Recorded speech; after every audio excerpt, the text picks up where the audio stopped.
As per tradition, I thought I'd share a summary of my 2023 in photography. It's been quite a fun and fulfilling year, so let's get into it. In case you aren't familiar with my channel, my name's Ejatu and I'm a freelance photographer. So let's start with my favourite commercial work moments. Starting with Plenish, the healthy drink brand, I photographed a campaign for them, shooting their collection of shots.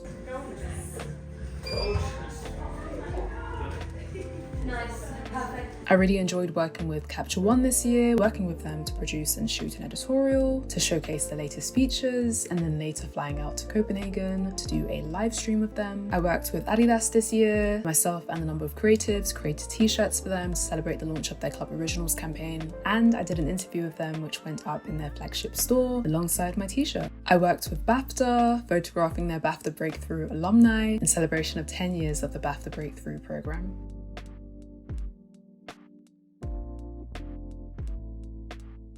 I worked with hair brand Holy Curls again on a campaign that showcased their latest products as well as their OG products.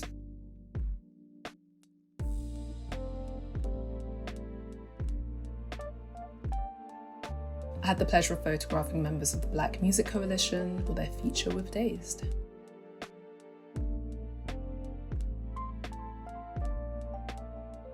I was commissioned by Adobe Stock to create a large collection of imagery for their libraries.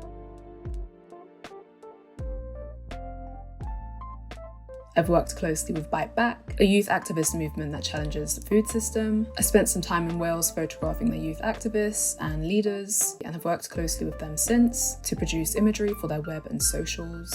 I've had lots of fun doing editorial work this year, and as always, it's quite encouraging seeing one's work in print. So starting with The Guardian, I photographed author Caleb Azuma Nelson for The Observer,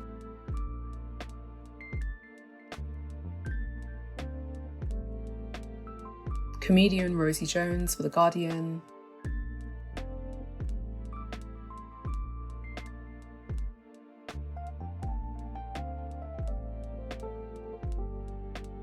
and actress Susan Wokoma for The Observer.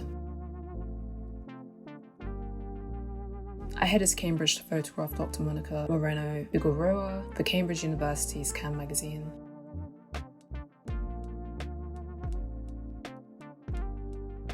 And I've worked on a number of editorials with Wonderland magazine, photographing actor Shay Cole for their summer issue,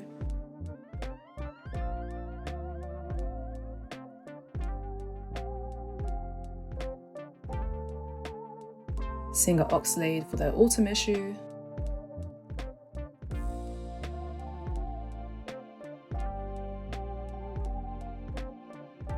actress Lara Peake for their winter issue,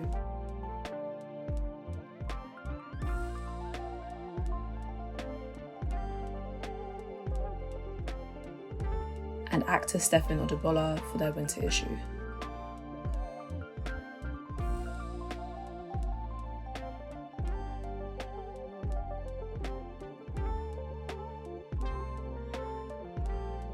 I also photographed DJ and artist manager Elijah for his cover story with Dummy Mag. I've done quite a few talks and gallery bits this year as well. I led a self-portraiture workshop at the Photographer's Gallery.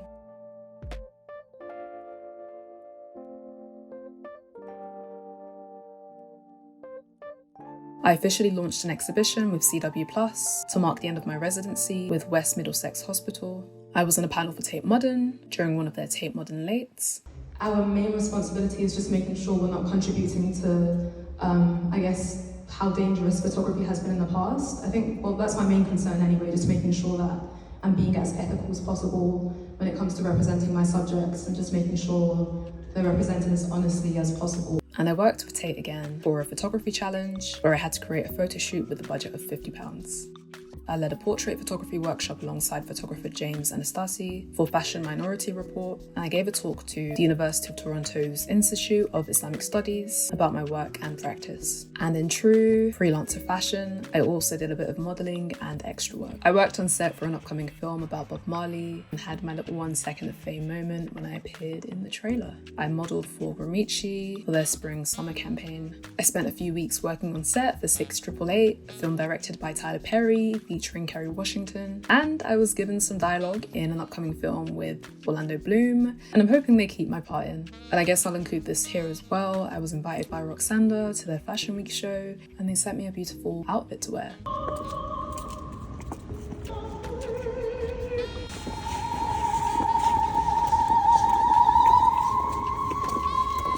I was blessed enough to travel more than I ever have before. I travelled every month this year, except January, February and November. In March, I went to Sierra Leone, my homeland, where I visited my late father, visited the beach, visited family, and created imagery for an ongoing project. In April, I went to Spain, where I spent days relaxing at the beach in Cadiz and exploring the streets of Seville. In May, I went back to Spain, to Mallorca with my friend Candy, and it was a lovely escape from the UK weather. In June, I took my mum to Italy, and we went to Milan and Lake Como. In July, I went to Wales to do some work with Bite Back. In August, I went to America for the first time in my life, heading to both New York City and North Carolina.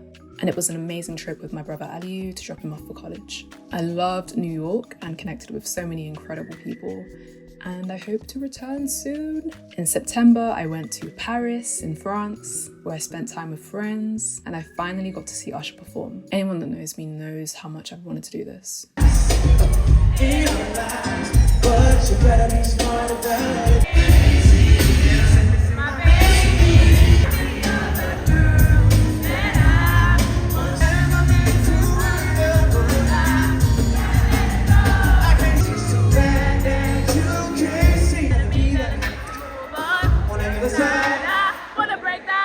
And in October, I went to Copenhagen, Denmark for the Capital One livestream. And in December, I'm going to be heading back to Paris for New Year's Eve. I recently moved out of my first flat after being there for a good 3 years, and I'm super excited for a new chapter of even more traveling. So do stay tuned. 2023 was a solid year for me, and I'm grateful that I've been able to maintain a good pace in my career, and I'm excited to challenge myself more in 2024. Happy New Year, everyone. I'm wishing you an incredible year ahead, and I will see you soon. Peace.